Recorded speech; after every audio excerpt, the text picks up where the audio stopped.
Leo the Lion after being trapped by humans, episode 12. And his unexpected adventure in a place far, far from home. Peeking through the bars of my crate, my eyes widened.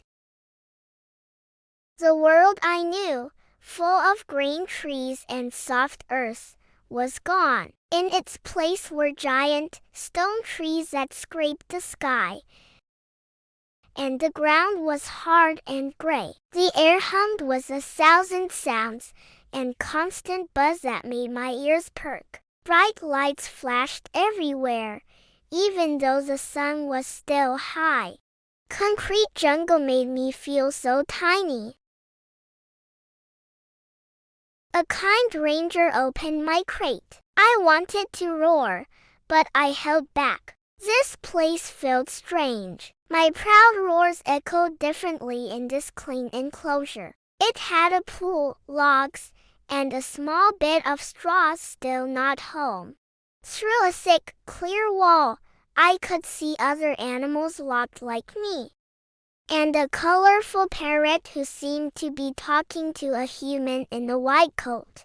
My heart ached for my friends, for the familiar scent of the grasslands. I let out a low, rumbling growl, a whisper of my usual roar. Immediately, I heard shrieks from outside humans, pointing at me with fear. A child started crying, and the ranger came over to help. I realized my voice, my power, was seen as a threat here. In this new world, my roar wasn't a sign of strength. It was a cause for panic. Days turned into a week. I learned the routine of the rescue center.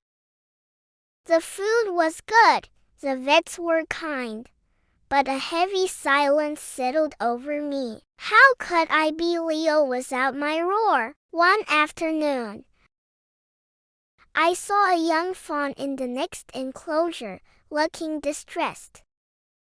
It was tangled in the rope, quietly bleeding, completely unnoticed. I wanted to roar for attention, but the kid's fear stopped me.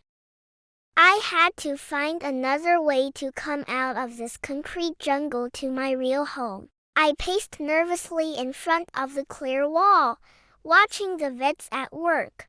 I watched the struggling fawn, glancing between it and the humans repeatedly. It was a silent plea, a language of action. At first, no one noticed, but I persisted. My pacing became more urgent, my stare more intense. Finally, a young vet looked up from her papers. She watched me for a moment, her brow furrowed in thought. She followed my gaze to the fawn, and her eyes widened in understanding. She called for help, and they came fast. The little deer nuzzled the vet's leg in thanks before prancing away. The vet looked over at me, and our eyes met through the glass. She gave me a small, slow nod and a warm smile. I felt proud like never before. I hadn't made a sound, but I had been heard. I had helped. I was learning that true strength wasn't just about how loudly you could roar. Sometimes bravery is quiet. And in this concrete jungle, I was discovering a new kind of courage. I was still Leo, and I'd find my way, straight from the heart. Help Leo the Lion. Like, share, and subscribe to guide him back to the jungle. Thank you for being here with Leo the Lion today. Join me again for the next episode 13.